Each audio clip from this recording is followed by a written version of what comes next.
여러분 안녕하십니까, 왕상환입니다. 작금의 통합진보당 사태, 여러분은 어떻게 생각하십니까?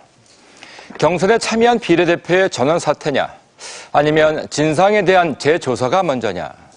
사태의 본질과 해법을 놓고 반박과 재반박이 오가면서 상황은 어렵게 꼬여만 가고 있습니다. 오늘 중앙위원회가 열렸습니다만 당내 갈등이 재연돼 그 해법을 찾기가 쉽지 않아 보입니다. 특히 이번 사태로 진보 정치의 위기론까지 대두되고 있는 상황인데요. 그래서는 생방송 심야 토론에서는 통합 진보당 사태의 본질과 그 핵심은 무엇이고, 또 우리나라 진보 정치가 가야 할 길은 과연 어떻게 모색되어야 하는지 함께 고민해 보도록 하겠습니다. 오늘 토론을 위해서 전문가 네 분 모셨습니다. 안녕하십니까? 안녕하세요. 또 오늘 방청석에는 인터넷을 통해서 참여를 희망해 주신 방청객 여러분 나오셨습니다. 내년만 고맙습니다. 안녕하십니까?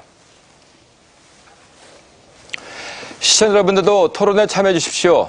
서울지역번호 02-785-2400번으로 전화 주시면 되겠습니다.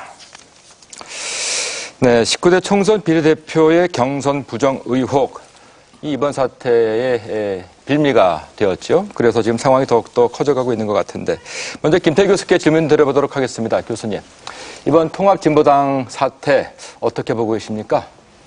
조금 거시적인 얘기부터 시작을 하는 게 좋겠는데요. 2012년 이 전국에서 여야가 각기 이제 새로운 모습을 국민들에게 보이는 경쟁을 해왔지 않습니까? 그런데 그 양쪽이 택하고 있는 그 전략적 경로가 굉장히 대조적이어서 흥미를 느끼게 합니다. 여권은 쇄신으로부터 출발해서 통합을 통해서 이제 새로운 면모를 찾고자 하는 경로를 택했고요. 그 다음에 야권은 그 반대로 통합을 먼저 하고 그 다음에 쇄신을 하는 이런 경로를 택하고 있는데, 새누리당의 경우는 쇄신에 비교적 성공하고 있는 것으로 국민들께 인정을 받고 있지 않습니까? 이번 총선 결과가 이제 그러한데요.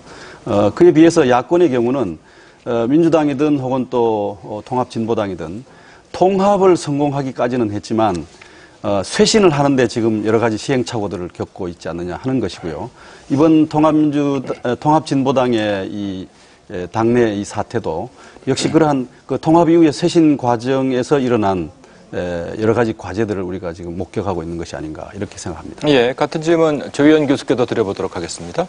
예, 오늘 지금 중앙위원회가 파국적 상황으로 가고 있고 저로서도 대단히 유감이고 국민들이 보시기에도 굉장히 안타까울 것일 거라고 생각을 합니다.